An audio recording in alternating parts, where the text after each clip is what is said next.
Good evening, I'm Amita Baig with the World Monuments Fund. I'm delighted to welcome you here as we talk about the historic water systems of the Deccan Plateau, but more importantly, the history, culture, and the living heritage of Bijapur.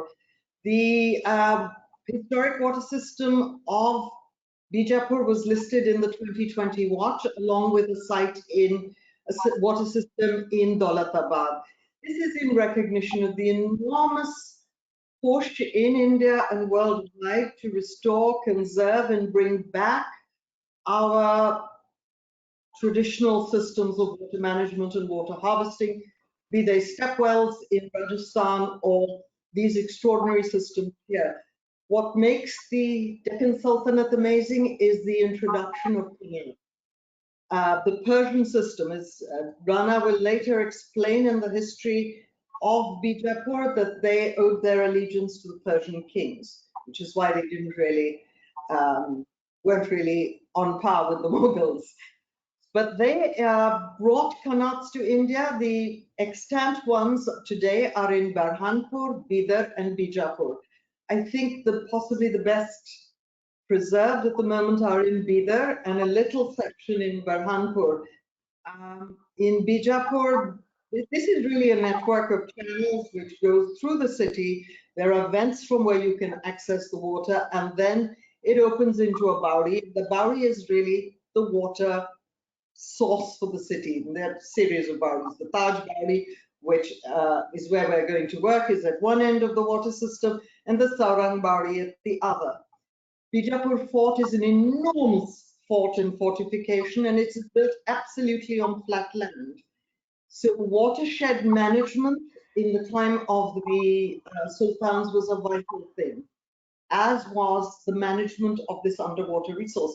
It's a very, very arid area, and so the water was vital to their survival. No fort could survive without a comprehensive water system, which could ensure that even if they were in the siege, they could survive quite comfortably. In its day, it was a magnificent city and a magnificent culture. At its zenith, the city had over 14.5 lakh people. Today, it's a mere 3.5 lakhs, and it still hosts some of India's most magnificent monuments. Sadly, the underground water system is hugely compromised. I don't think it'll be easy to recover that.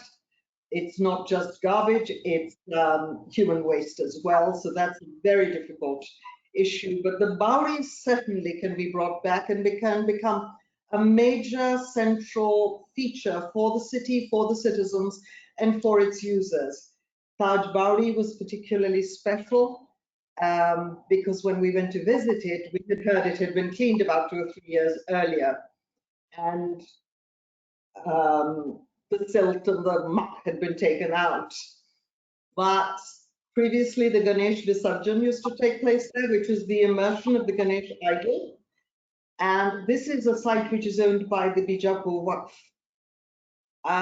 They then told us that they still want the immersion to take place, but they recognize it shouldn't be done now in the water body and contaminated.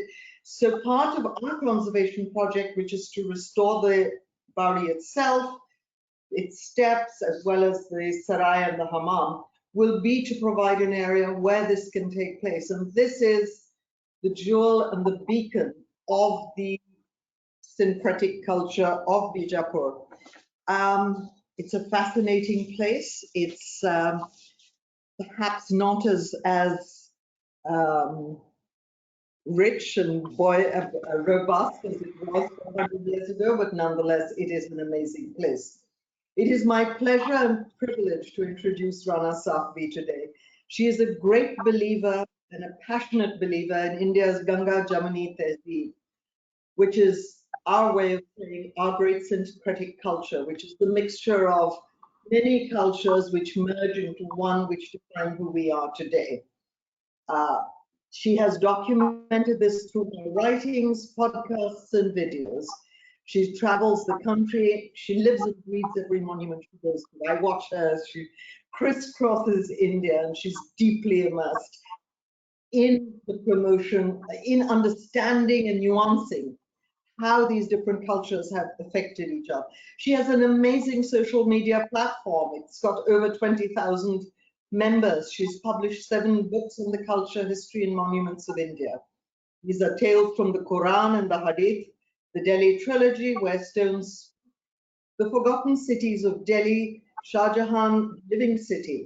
She's translated both editions of Sir Sayyid Ahmad Khan's seminal work of Delhi, Asaru Sanadid, the Sane Gadar, and 4 accounts of the 19th and 20th century Delhi from Urdu to English. Her Urdu is clearly much better than mine. She is also a regular contributor to newspapers and magazines.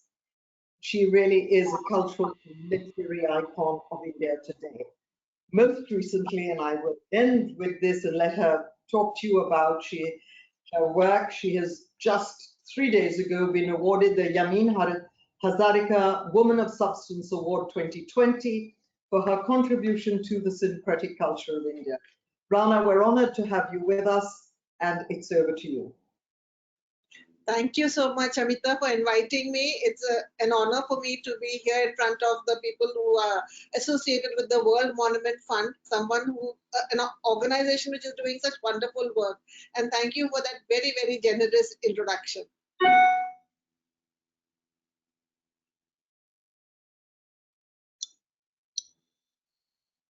So without further ado, I'd like to welcome all of you to the city of Bijapur, a city which came into prominence after Yusuf Adil Shah established the Adil Shahi kingdom. The Adil Shahi kingdom was a successor to a previous sultanate called the Bahmani Sultanate, before which there was a kingdom called the Chalukyas of Kalyani. So as you can see, this area was Bijapur had been in constant habitation for many centuries before Yusuf Adil Shah decided to establish Bijapur as his capital.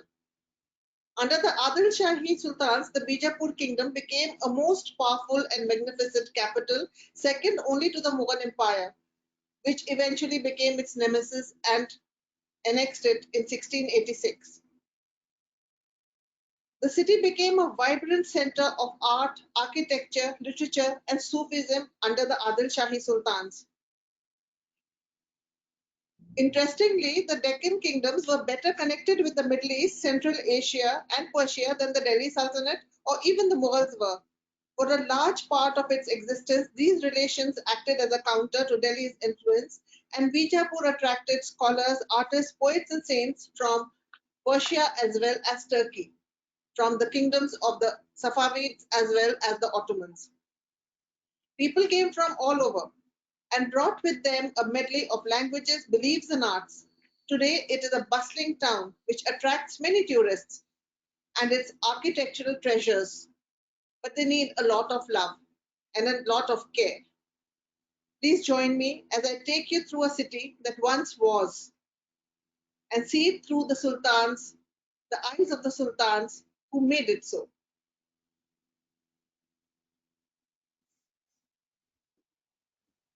When I went to Bijapur in 2 years ago, in 2000, in fact 3 years ago, 2017, I had gone with a friend of mine, Alka Kaushik, whom you can see here in this visual. The two of us started our tour of Bijapur with the oldest monument, surviving monument in Bijapur, which is called Karimuddin Mosque. It is dated to 1320, and there's a bilingual inscription in Persian and Old Marathi, which gives us the details. Now, when we went there, there was some construction going on. As you can see uh, the construction going on, and our feet got muddy. We had taken off our shoes right at the entrance as we were entering a mosque, which is a functioning mosque. So as we were coming out, I asked the priest who was there, the imam, the mutawalli, the caretaker, I said, can you give us some water where we can wash our feet? He immediately came forward. There was an old stone bowl, looked medieval to me, the stone bowl. He started taking out water and he said, I will wash your feet myself. You are mother figures for us, and we are nothing without you all. And for me, that established what Bijapur was going to offer us and what Bijapur means to everybody. So here you can see the Imam, his name is Mutawalli Abdul Razak Saab, who washed Alka's feet and my feet and said that this is the service that I would like to offer to people who have come to visit the mosque. This here is a tomb of a Sufi saint. In fact, he is the son of a very famous Sufi saint who was one of the earliest to come to Bijapur. Bijapur has always been a center of Sufism. The inscription on the mosque again establishes the character of Bijapur as Amita mentioned just now. In Persian it says, Lord of the kings of the east, Karimud Dawla Waddin, may his fortune endure, gave as reward to Ribaya, the architect mason of this mosque, 24 nitans of land in the village of Betur. In Old Marathi, it says, Hail in the auspicious Saka year 1242, that is 1320 in modern common era, in the Rodra year of the Samvatsara cycle, during the victorious reign of the illustrious Sudubuddana, Kutubuddin Malik Karimuddin, who was appointed by him, had a spacious mosque made at Vijayapura, the Varanasi of the south, constructed the mosque. The Malik gave him a field in the village of Betur, and it goes on to give the details of the mosque. Now, here they are talking of a mosque called, the city Bijapur was earlier called Vijayapura, and they are calling it the Varanasi of the south, with the Varanasi being a very holy city for the Hindus. Now to come back to Yusuf Adil Shah. There are some reports which say Yusuf Adil Shah was the son of the Ottoman emperor, but he was most probably of Persian origin who was brought from Georgia. He was bought as a slave by Mahmud Gawan, who was a minister in the Bahmani kingdom, and he rose to become the founder of the Adil Shahi dynasty. He married a Maratha princess, sister of Mukund Rao, ruler of Idar. He was an accomplished musician, and he is the one who invited poets, artists, saints from Persia and Turkey, which is reflected in the architecture and court life. He was very influenced by the Safavids and the Persianate culture. Here you can see him sitting in Darbar, and it's a very formal Darbar. Now, he set about fortifying the city. That was the first thing that he did, and the citadel or the fort is called Ar Killa. Killa, the word Killa, of course, means fort in Persian. And the walls, you can see here, these were built by Yusuf Adil Shah shortly after his assumption of independence in 1490, and they were continued by his successors up to the reign of Ali Adil Shah, who died in 1579. The circumference of the citadel, which is an irregular circle in form, is about 1.5 miles, and that of the city upwards of 6 miles. Now here is a map from 1855 which shows you the two layers of fortification. There are two layers of walls here. One is of the fort and the citadel, which you can see in this.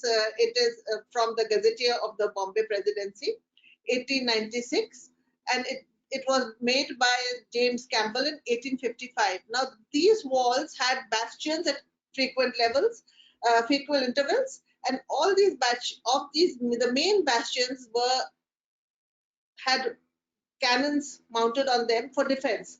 The city was defended by cannons.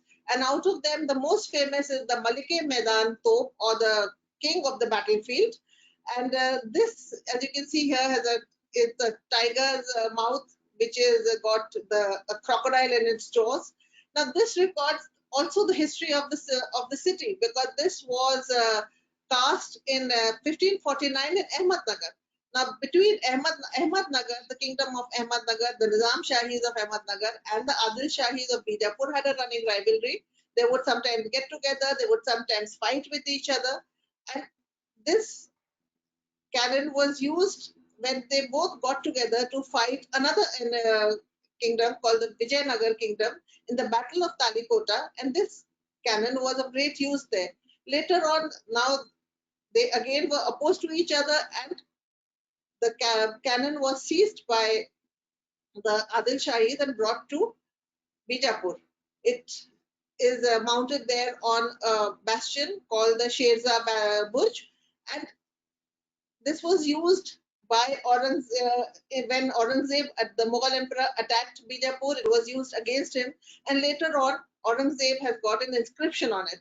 So things like this are what fascinate me about a city, of how or something like a canon can just describe the history of the place, of the various rivalries, friendships, and conquests.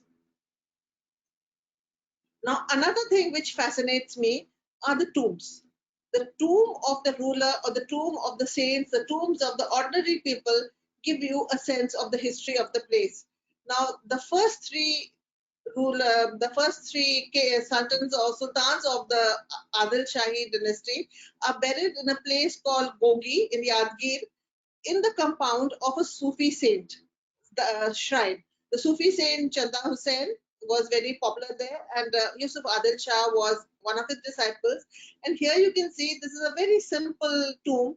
This is inside where you can see the three Ismail Adil Shah, Ibrahim Adil Shah, and one of them is of the wife. These three tombs, these three graves, and you can. It's very simple. It's a simple tomb, not very well looked after, and these are courtesy, the pictures are courtesy Abdul Aziz Rajput, who lives there and researches and documents Bijapur. In fact, when I went to Bijapur, Abdul Aziz was the person who took me around. And when we come to the more grander tombs, please remember this simple tomb. Now, the next king was Ismail Adil Shah. He was also influenced by the Persianate culture, spoke excellent Persian, and he tried to consolidate the kingdom. His son was Mallu Shah. He was blinded and replaced by the Marathi grandmother. If you remember Punja Devi, she was the Marathi wife of Yusuf Adil Shah. Sentiments did not play a part in when you're consolidating an empire. It has to be pure, uh, practicality which rules. So the grandmother decided that, along with the rest of the nobles, that she gave the backing to them, that Mallu Shah is not capable of handling the empire. So he was blinded, sent away, and Ibrahim Adil Shah was put on the throne. Now, Ibrahim Adil Shah was more inclined towards the Dakhani culture of the Deccan.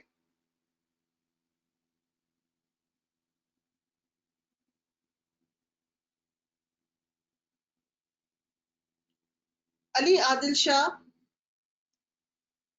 who came again, is somebody who was very influenced by the Deccani culture. He was, and you must remember that Goa was also on one side. The Portuguese were already in Goa, so he invited three Catholic priests to his court for an exchange on religion. This is something that was also happening in the court of the Mughal Emperor Akbar, where he was also inviting priests and people from various religions to have discussions.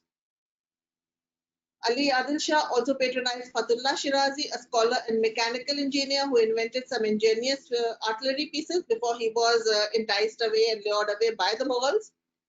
In his reigns, the outer walls of the Arkilla were strengthened, mansions, mosques, passed, even underground water supplies were constructed. And apart from all this, his claim to fame is his wife, Chand Bibi, who is one of the most fascinating and most powerful women of medieval India. She was from the kingdom of Ahmednagar, from the Nizam Shahi dynasty. She married Ali Adil Shah, but later on, after his death, she went back to Ahmednagar, where she fought against the Mughals. Now, as I said, just remember that the tombs of the emperors or the tombs of the sultans, kings, ordinary people reflect what their achievements were or what they stood for. Now, this is a simple tomb of Ali Adil Shah called Aligarh Rauza. It's in the middle of the city, and you can see that it's not very well looked after. And we'll come to the grander tombs of his successors after this. Now, Ali Adil Shah built Gagan Mahal, the Sky Mahal, Heavenly Mahal, which was his darbar, and you can see the architecture of Bijapur is very simple. It's very grand in scale, but very simple and elegant to look at. There was this hall at the back which has broken now. So all that stands here as testimony to the artistry and the skill of the Bijapur designers, architects and artisans is this Gagan Mahal. Now another thing that the Bijapur Sultans were very, very interested in art and literature, as I mentioned earlier. And Ali Adil Shah wrote the Najmul Ulum, or the Star of Sciences. It is written in Persian with a lot of Dakhani words. Dakhani is the language that is spoken in the Deccan, or the southern part of the middle southern part of India, that is called the Deccan. And it weaves together the Hindu and Islamic traditions of cosmology, astrology, magic, and mysticism, showing Bijapur syncretic culture. It was composed to guide kings. There are around 400 folios and 800 illustrations. And these manuscripts are scattered around museums. This one is from the Chester Beatty Museum. This is a very, very fascinating book, and it can be the subject of an entire presentation all on its own. Now we come to the next king, Ibrahim Adil Shah, and he is one of the most famous kings, not only of Bijapur or the Deccan, but in the world itself. He gave himself various titles. He called himself Abla Bali, friend of the week, Adil Shah Sufi, and also Saraswati's son, and a number of farmans begin with an invocation to the Hindu goddess. Saraswati is the goddess of learning and knowledge, of music, and that's what he called himself as. He named the city of Bijapur, which was originally called Bijapur, the city of learning, as Vidyapur, the city of learning, after goddess Saraswati.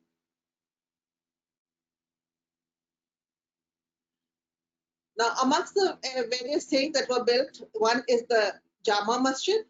It's quite a grand affair, and out of that, the most beautiful part of it is this mihrab. The mihrab means the niche or the arch which points towards the Qibla, the direction in which the Muslims are supposed to pray.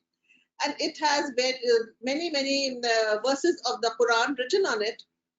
And the richness and the variety of the ornamental designs made on polished marble like white stucco, and the peculiar beauty of the sentences from the Quran and Tugra characters on a bed of lapis lazuli. It's splendid. I went there and I prayed there, and when I was praying, there was a sense of continuity which I could feel, that I am in a place where people would have prayed 300 years ago, 400 years ago, almost 400 years ago, and this would have been a place where kings and princes would have come.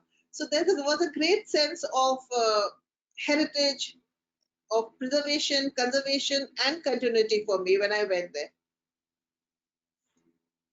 Now, Ibrahim Adil Shah, as I said, he was a man of letters, and he wrote a lot of poetry himself. And one of his verses, which is quoted from in the Rebel Sultans by Manu Pillai, is, "There are different languages, but there is one emotional appeal. Be he a Brahman or a Turk, he is only fortunate on whom the goddess of learning, Saraswati, smiles. O Ibrahim, the world only seeks knowledge. Serve and meditate upon with a steadfast heart the power of words."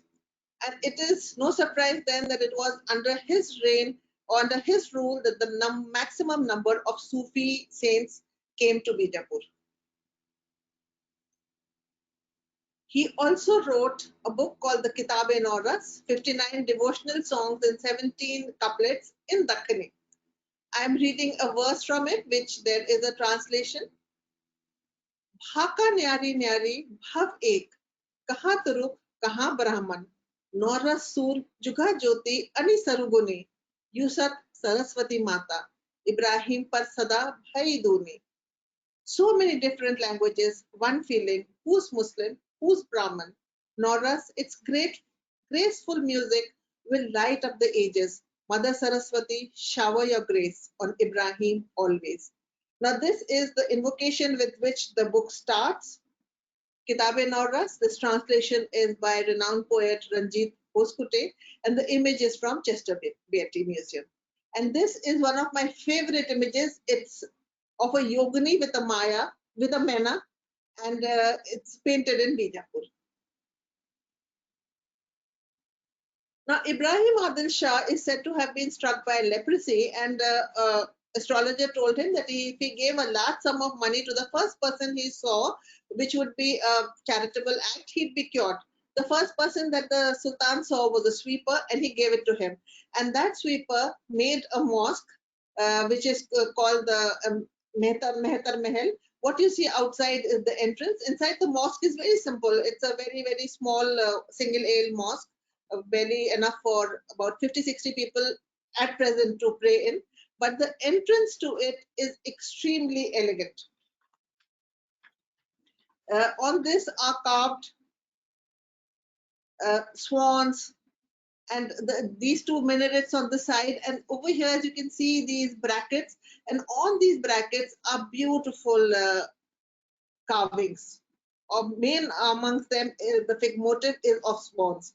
This is the mosque from 1880. Today, of course, it's not that well preserved, but this is a present day photograph.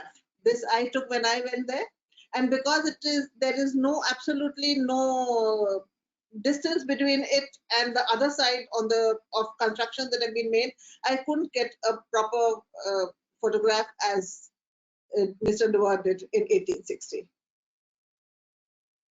This is one of the highlights of Bijapur. Now, another thing that was made during the reign of Ibrahim Adil Shah is called Asar Mahal. This is beautifully painted inside. Inside that are relics kept of the Prophet. And this was one thing that I was a little upset about, was that they don't allow women to go inside. So I couldn't go inside and take photographs of the painted walls, which I've seen in a documentary and other photographs. So I just sat on the other side of the water tank and reflected upon what this piece of architecture, this building means, what Bijapur stands for. And Asar means relic. Now we come to the Taj Bauli, which is the focus of the World Monument Fund. This Taj Bauli was made in 1620, and it was named after Taj Sultana, wife of Ibrahim Adil Shah. Captain W.H. Sykes, who visited Bijapur in 1819, writes that there were 700 step wells within the fort walls. Henry Cousins, a British officer who wrote an account of Bijapur in 1889, states, the waterworks of Bijapur, like those of all Mohammedan towns, were in their day perfect. Abundance of pure, wholesome water was brought into the city from two principal sources. These sources, being without the walls, could easily be cut off by an army investing the city, but this contingency was evidently foreseen and met by the plentiful distribution of tanks and wells within the walls, supplied from these sources, and which, when once filled, would render the besieged independent of the source for months together.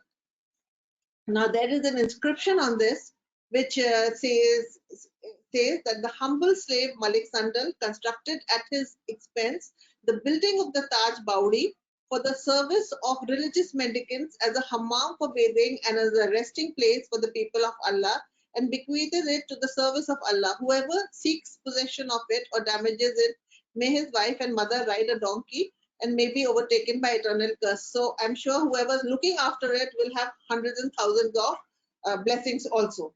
And it is very, very fitting that a place which has this kind of blessing and is made for the service of humanity is, as Amita mentioned right in the beginning, also a place of syncretism. Now, how does a stepwell work? I have visited stepwells in various cities, and I would like to just compare here two stepwells which I find very fascinating. One is now there are various names in Hindi and Urdu and Dakhini for a stepwell. It is called Bauli with a L in northern India, Bauri with a R in Gujarat, and Baudi in Bijapur. So the same word has different ways of pronunciation. So this is the Taj Bauli, and this is a picture by Abdul Aziz Rajput from 2017 when it was being cleaned. Now this, for those who have not seen a stepwell, India is particularly unique in its uses of a step well. This is what a step well actually looks like. In a step well, there is a central vertical shaft with water which spreads out to a pool with a broad mouth around which steps are built. The Bauli itself can be round, rectangular, or square, and built with the simplicity of magnificence of the means that are at the command of the builder. The number of subterranean passages and rooms all around also depend on the same. The depth of the step well depended on the underground water levels and thus inspired elaborate designs for the steps. There is one step well called the Chand Bauli in Alwar in Rajasthan, which has, I think, 1400 steps. And it's, or maybe more, I'm forgetting the number. It's one of those mathematical miracles.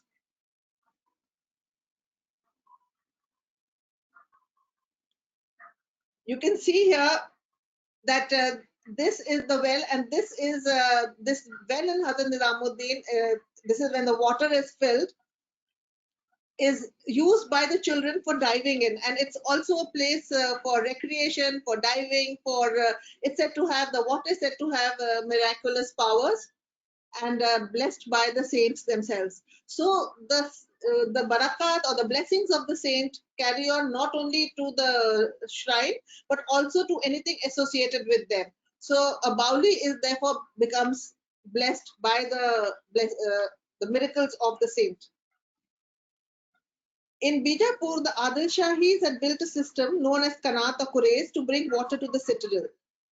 Kanats were tunnels that channeled water from underground aquifers and were sometimes several kilometers long.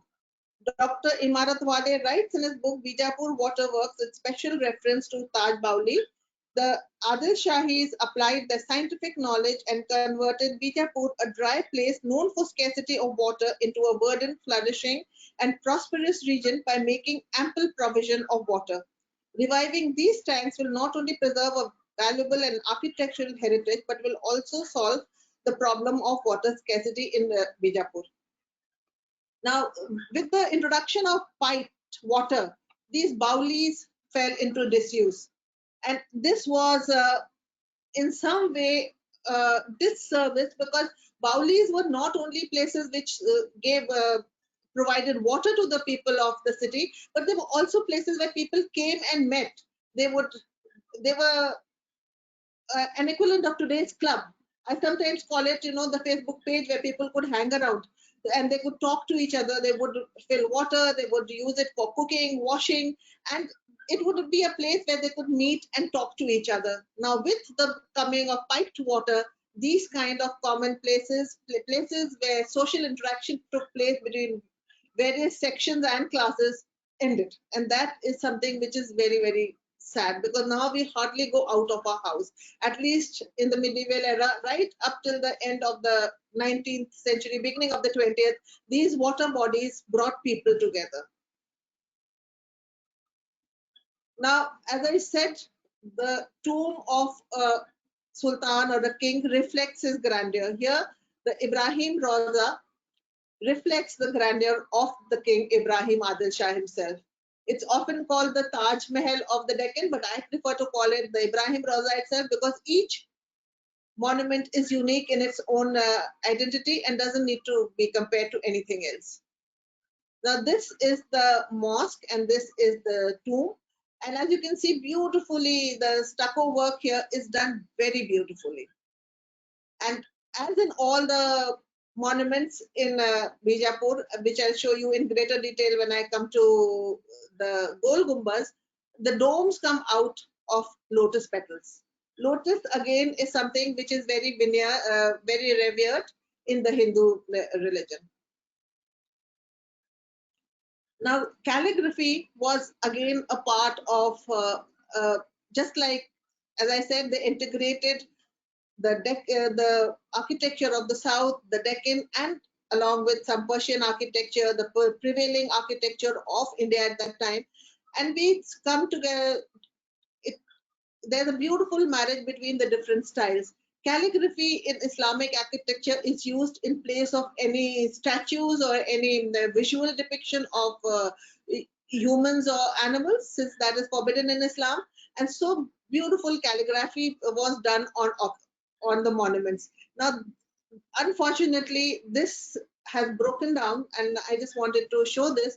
The four sides of this tomb have this window, which with calligraphy done uh, in a carved. It's carved in stone here and put inside here.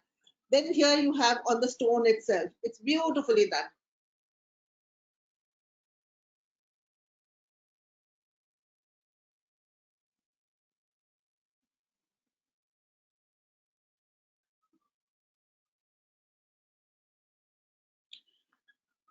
Ibrahim Adil Shah was succeeded by Muhammad Adil Shah, who was given the title of Shah by the Mughals. He had his was aided by his minister called Ikhlas Khan, and he built the Satkundi, which is a building which he's supposed to have built for his mistress Rambha, who was a Marathi dancer, and this is called the Jal Mahal, a part set in the middle of a pool of water. Now, the greatest contribution of Muhammad Adil Shah is Gol Gumbaz. Gol Gumbaz is the crowning glory of actually Bijapur, and anybody who would have first heard of Bijapur, the first thing you'd hear of if you Google or if you talk about Bijapur, the first thing that you see is Gol Gumbaz. It covers an area of 18,225 square feet, and it has the distinction of being the largest space covered by a single dome in the world, followed by the Pantheon in Rome. Its dome is the second largest after St. Peter's Basilica in Rome.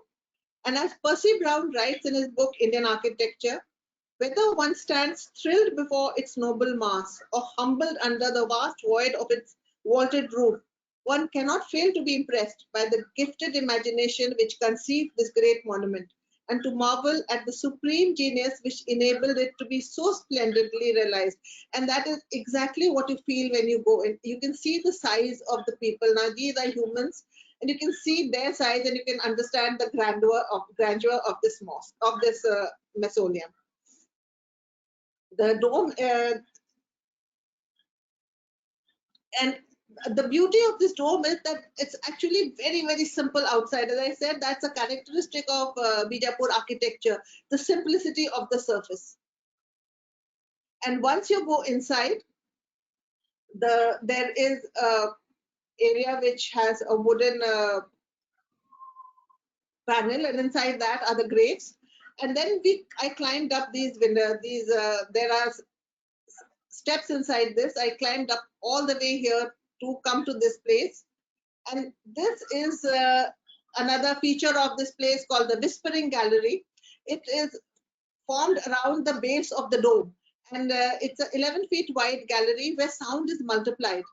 And the only sad part is, I don't know whether Muhammad Adil Shah, who made it during his lifetime, realized that later on it would become a place where people would come and shout, that whichever visitor comes there, they try to shout so that they can hear their own voice amplified there. And to me, it seemed a little unseemly with graves underneath there, a place of rest for a king, to be just their eternal sleep to be disturbed like this by people shouting and screaming. Anyway, so the next king of the next sultan is Ali Adil Shah. And Ali Adil Shah, apart from everything else, wanted to build a tomb for himself or a mausoleum for himself, which would be better and bigger than the one of Muhammad Adil Shah. Just a second, I apologize for these dogs, but I hope they are not just coming in the way, but there are some outside. So Ali Adil Shah II built for himself a mausoleum, which he started building for himself. It's called Barak Kaman, where it was supposed to be 12 arches, and on top of each arch there was supposed to be more arches, and he planned to make it 12 stories high. How he would have succeeded, I don't know, but this is what is said. at the moment, it is just only a single story, but it's very stark in its beauty and the way it has been built. And it's very, very unusual, which again just shows how unusual the thinking of the Bijapur Sultans were. It's laid out on a square base. There are 12 graceful arches, both row-wise and column-wise. It is an unfinished monument, and it's said that the plan was to build 12 stories tall to rival the Gol Gumbaz. Now, the Sufis who came to Bijapur, they were a very important part of the culture that has today is prevails in Bijapur. When I went there, I went to at least I think 13 or 14 dargahs there. And Richard, there I met many women. This is in the dargah of Aminuddin Ala. This is in the dargah of Abdul Raza. Everywhere I found a lot of women. And I talked to them and I wanted to ask what is it that is bringing them there and why are they coming there? And they talked of that. They said they come here to, talk to the saint of their problems, of domestic problems, of problems they're having. Sometimes it may be a very simple thing like, uh, you know, a stomach ache or a earache or something like that. It may be something as complex as the daughter not getting married. It may be problems with the in-laws. The women come here to talk to the saint and unburden themselves. And Richard Eaton, who has written a wonderful book on the Sufis of Bijapur, says that he says that he was very surprised at how did Sufism, which had such a vast treasure of literature written in Persian as well as local languages, and it was literature written for the elite. How did it spread to these women? How did it spread to the common people? And then he found out that the most common way that the message of Sufism was spread was through songs in the local languages. So the women would sing songs called the Chakki Nama, which is when they were using the mortar and pestle. They would sing the Charkha Nama when they were spinning cotton. And they would also had a kind of folk poetry called the Lori Nama or lullabies, or the Shadi Namas, the Suhagan Namas for the married women, the Suhela or the eulogistic songs. So this is how this message of Sufism, which is above all love and service of humanity, spread. And even today, when you go there, the Sufi and the syncretic culture surpasses everything else. Now, the last king of the Sultan of Bijapur was Sikandar Adil Shah. And as I said, that the graves tell the story. If we saw Ibrahim Rauza, Gol Gumbaz, we saw the Bara Kaman, and even Ali Ka Rauza and the Rauza, the tombs of the three early kings inside the Sufi center, they were built according to the ruler's position and power. The last king, Sikandar Adil Shah, who was defeated by Aurangzeb, imprisoned in the fort of Daulatabad, lies buried in this simple grave in the middle of the market. And when I went there, I could only think of a poem that is written in Urdu by a very famous poet called Nazir Akbarabadi, which talks of, that nothing is left in the end. And, there are many verses of poetry on how transient the world is. And it's when you stand there in this center and you realize everything is transient, what do we keep fighting for? Ultimately, it's your charitable acts which survive. It's whatever love you spread, whatever the way you behave, that is all that survives. This is Sikandar Adil Shah, and this is a simple grave in the middle of a market.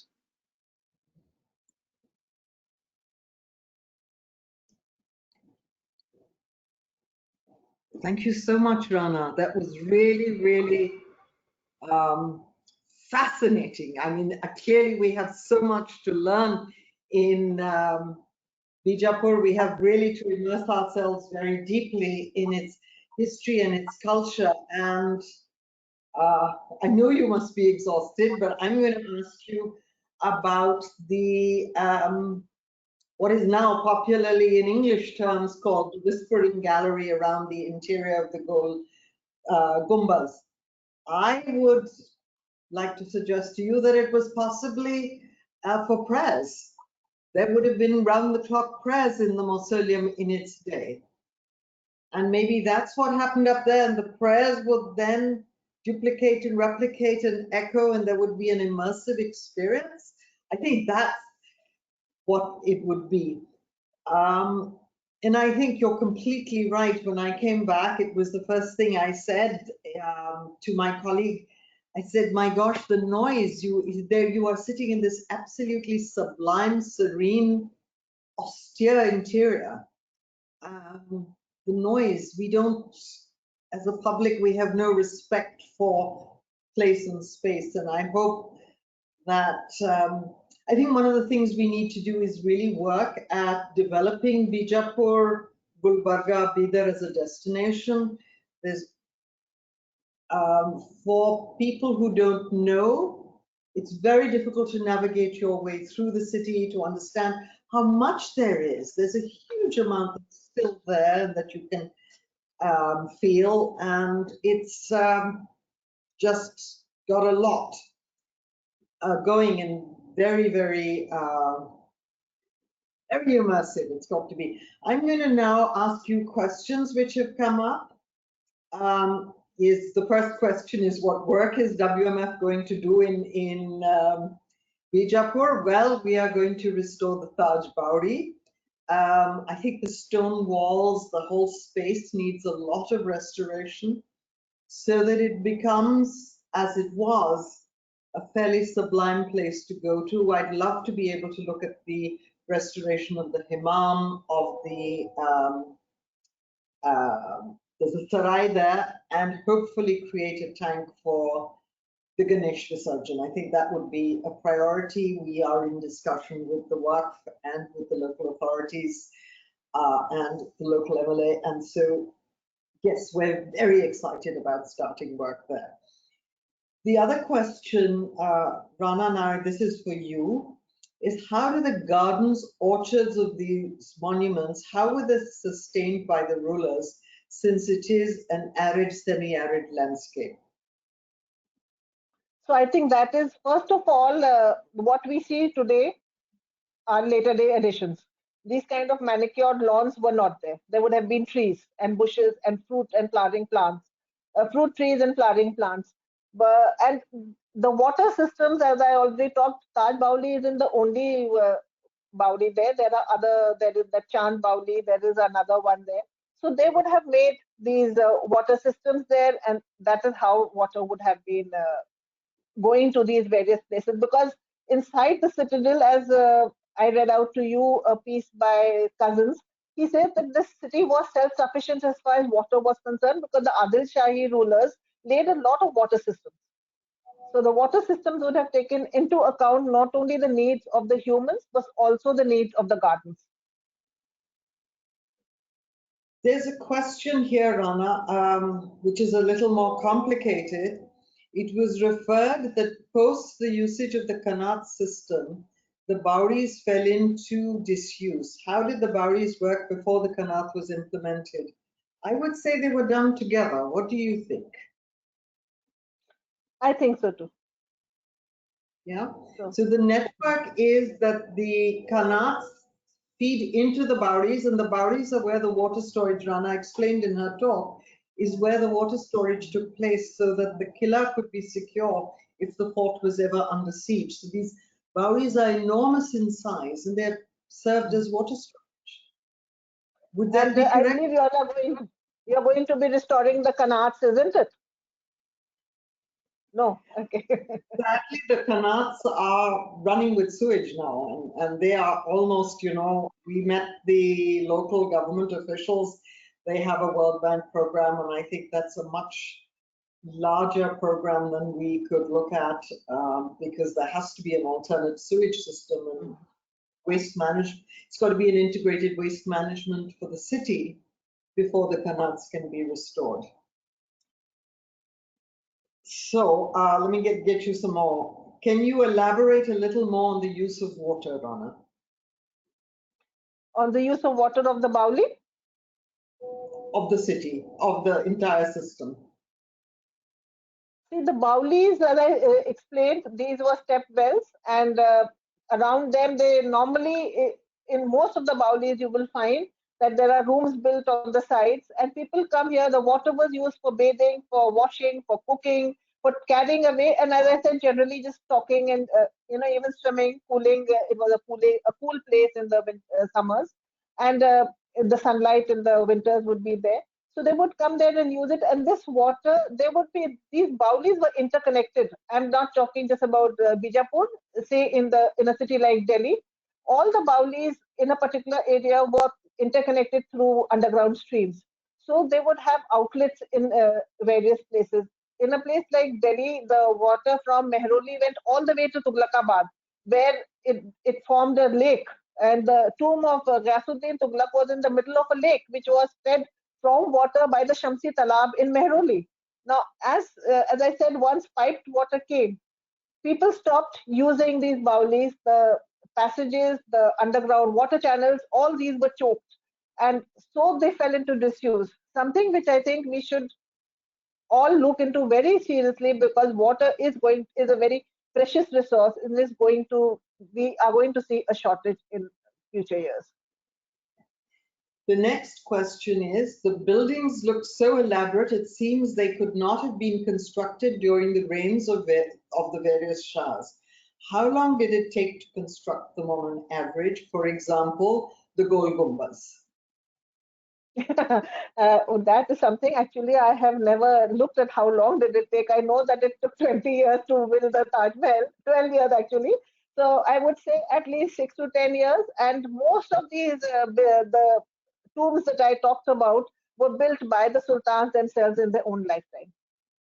So that is something, they all wanted to perpetuate their memory, and so they decided to build it themselves. So the three grand tombs that we have, that is Gol Gumbaz, Ibrahim Rauza, and Barakaman, they were commissioned by the sultans themselves in their lifetime. The Ibrahim Rauza, actually, the wife was buried in there first, and he went there later. So the next question is, what are tourism development agencies doing to bring visitors here? Not very much, I think. It's really scholars, cultural aficionados like Rana, and brave tourists who do this circuit of the Deccan Sultanate, starting in Bidar, then Gulbarga, and then Bijapur. There's not adequate tourist facilities. I think there's probably quite a lot of Sufi pilgrimage traffic, Rana, that must come to the mosque. That is not that there's any facilitation for it. It happens out of Dharma. So any specific reasons why these important structures are ignored up to now? First of all, I would say that the domestic tourists, as Amita mentioned, a lot of domestic tourism is because of the Sufi shrines. People come from far and wide during the Urs or the death anniversary of the saints. They come at times of full moon. When I went, it was a full moon. So all the shrines were full of devotees who had come to to ask for whatever they wanted to because during the full moon they say that the saint grants your wishes. So every dargah was full. But then they stay in and around the dargah. They sometimes sleep in the dargah. They don't stay in hotels. When I went, there are some tourist bungalows there, some built by Karnataka Tourism Department. But there are not many fancy hotels there. There are a few, but the kind of infrastructure that is needed, you would need airport, you would need connectivity. That kind of connectivity has not been built in Bijapur, Bidar, and Gulbarga, three very important cities, and with some beautiful architectural heritage.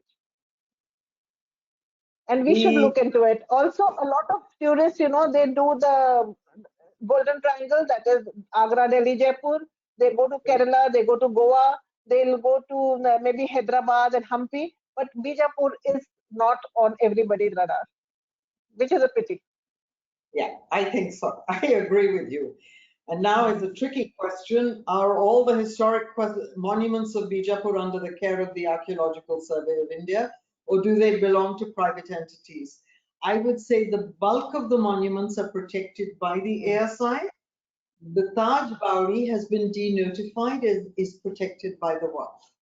So, yeah, that they do protect most of them. And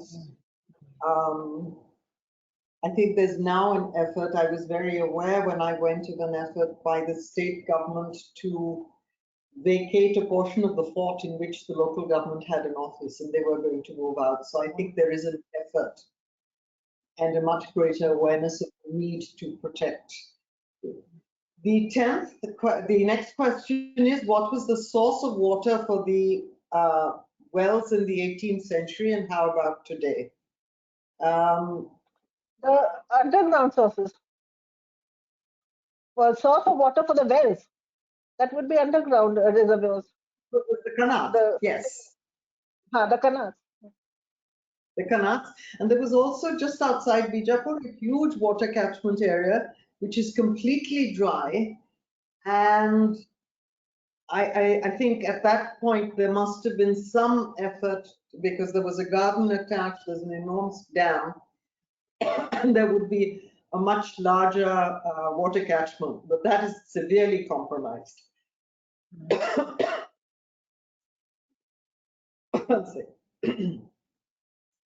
Thank you so much for the excellent presentation.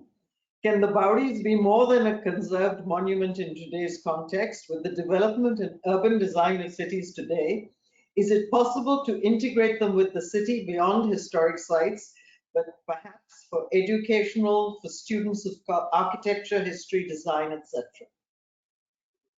That is our effort and that is our endeavor, and we hope it will serve a much larger community, and that through the course of our study, we're just starting. Rana has been our first teacher on Bijapur. We're just starting, and we will make every effort to raise its profile, its value to the residents, as well as to experts, scholars, and other people visiting. When you revive, wonderful thing you all are doing, and I wish you all the best. Thank you. The next question is, when you revive the Bauli, will the inlet channels be revived too? If not, is it only rainwater? Happily, we are informed by the office of the Mr. Patil, who is the MLA from Bijapur, that it is spring-fed.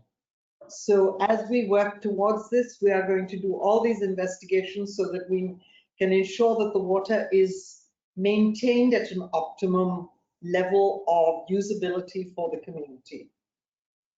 The last question, gosh, that's to us again. What would be the methodology for the restoration? I don't know. We're starting work. We're going to have, in about 4 months, we'll do another talk where we'll present how we're going to do this. So, I mean, we will bring that into the public forum. And yes, we very much bank on community involvement.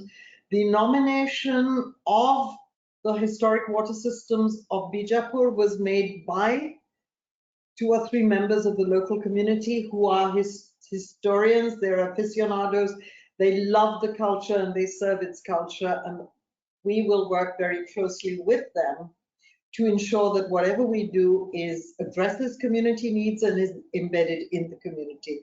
And I think that's going to be, it's the difference. If, you know, a professional nominates it, then it's professional work. But because 2 citizens of Bijapur who have a profound value for its culture and its heritage have nominated it, we look forward very much to working with them, to learning from them, and to creating a project which will serve the city. So I think that pretty much takes us to the end of our questions. I am so grateful to you, Rana, and I see from the questions that many, many people are very grateful. I certainly know that I and our entire team who's listened to you talk today, have learned so much about Bijapur. You've done at least 2 months of our work for us. Thank you so much. Such a privilege for me to be here. We valued very much your time, and we look forward to sustaining our relationship with you in other forums. Thank you again. Inshallah, inshallah, inshallah. Thank you so much.